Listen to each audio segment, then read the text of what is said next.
Just a few years ago, the whole debate was about whether we should even build powerful AI. Well, that debate is over. The tech is here, and it's moving at a speed that's just blowing past our ability to get a handle on it, let alone control it.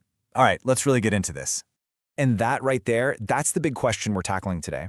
Because for all the talk, for all the government summits on AI safety, there's this whole other story happening in the background. A story of just explosive growth, concentrated private power, and a global system that was never ever designed for a challenge like this. And this isn't some sci-fi story about the future. This is about what just happened. It's about how, underneath all the noise of our daily lives, a huge shift in power took place. It moved from governments and public hands into just a handful of private labs. And we're only now starting to see what that really means. So, to really understand how we ended up here, you have to rewind and look at the last 10 years or so. It wasn't that nobody saw this coming. It was really a failure of pace. The speed of the technology just left the entire machine of government completely in the dust. So what we had was this perfect storm of factors. First, computing power was just doubling and doubling like clockwork. Then, researchers started sharing their models openly, open source, which meant suddenly anyone, anywhere could build on the latest and greatest stuff. And all of this got supercharged by a fire hose of private money, all while governments were way more focused on the economic race than on, building the safety rail. And this was the philosophy, right? This was the mantra. The whole goal was build, scale up, disrupting everything, and worry about the consequences later. Well, with AI, it turns out the things that are being broken are, they're fundamental things. Things like trust, security, and even social stability. And if you want to understand the story, just follow the money. We're talking over $200 billion in private investment just in the last couple of years. So what you have is a few giant companies with the resources of a small country building this tech, while the public agencies that are supposed to oversee them are working with pennies on the dollar. It's a total mismatch. And that massive imbalance of resources, it created this huge tectonic shift. The entire center of gravity for this world-changing technology moved from being out in the open to being locked behind corporate firewalls. This really lays out the two different worlds that we're operating. On one hand, you've got government oversight. It's slow, it's careful, it's bureaucratic. On the other side, you have these corporate labs. They're fast, they're secretive, and they're fueled by insane amounts of money. So while the regulators were busy writing policy papers, the labs were actually building and shipping the very technology those papers were about. One side was talking, the other was building. And these are what they were building, foundational models.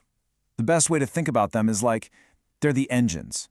And the companies that build the most powerful engines, they get to decide what kind of cars get built, where they're allowed to go, and how fast they can get there. That's the power we're talking about. The power to shape the entire digital world that gets built on top of their tech. So, okay, that's how we got here. But let's pivot to what this actually means in the real world, because this is not some abstract technical debate anymore. This loss of control has real, tangible consequences that are already starting to play out.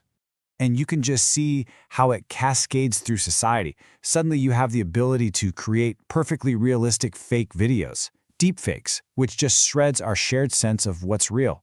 You have autonomous weapons making life or death decisions on a battlefield.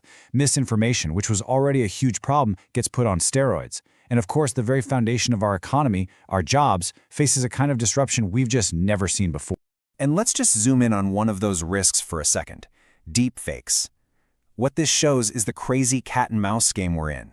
Yeah, AI detection tools are pretty good, for now. But the tools that create the fakes are always getting better. And look at the cost. It's basically collapsed to zero. Anyone can do it. This gives you a sense of the massive scale of the information crisis we're now facing. So you might be thinking, okay, these are huge risks. Why can't a country just pass a tough law and fix this? Well, the simple answer is that the technology itself is global. Code and data, they don't stop at the border. And a huge reason for that is the explosion of open source AI. Now, the absolute most powerful models are still kept under lock and key, but incredibly capable ones are now just out there for free. That means a student in Jakarta, a startup in Nairobi, or a rogue state can get their hands on powerful AI and do whatever they want with it, completely outside the reach of any regulator in Washington or Brussels. And that's what makes this so critical. The problem isn't just about a few companies in Silicon Valley anymore. It's about criminal groups getting their hands on these tools. It's about countries getting into an AI arms race where nobody wants to be the one to slow down for safety. The capability is spreading everywhere, but our tools for governing it are still stuck in one place. And it doesn't stop there. Now we're seeing this push for sovereign AI. Countries all over the world are saying, hey, we need to build our own powerful AI, so we don't have to rely on American tech. And while that sounds good for competition, it just shatters any hope of getting a single global agreement on what the safety rules should be. Everyone is building their own system with their own rulebook. And even where you see attempts to regulate, the whole picture is just fragmented.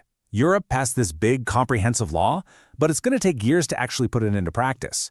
The US has a bunch of guidelines, but no real binding law. And China's rules? They're mostly focused on censorship and social control, not the kind of risks we're talking about here. There's no unified front. All right, so let's pull all these different threads together. When you have this loss of control, this global spread of power, and this lagging regulation, what does the next 5 years actually look like? I mean, when you just lay it out, the path forward becomes pretty clear. And look, this isn't science fiction. These are just plausible next steps based on the trends we see right now. The integrity of our elections, the stability of our job market, international security, it's all in play. The trajectory we're on seems to be heading directly towards some kind of crisis point. And here's one final, fascinating twist to all this. It's this paradox of control. It turns out one of the best ways to make these AI systems safer is to open them up, so researchers all over the world can poke and prod at them and find the flaws. But that very act of opening them up is what spreads the capability and makes it impossible to control. We're caught in this trap where the path to making it safer might also be the path that makes it spread faster. Which really leaves us with this one final heavy question. What we've built technologically is amazing. It's undeniable. But the challenge it's given us isn't a technical one anymore. It's an institutional one, a political one, a social one.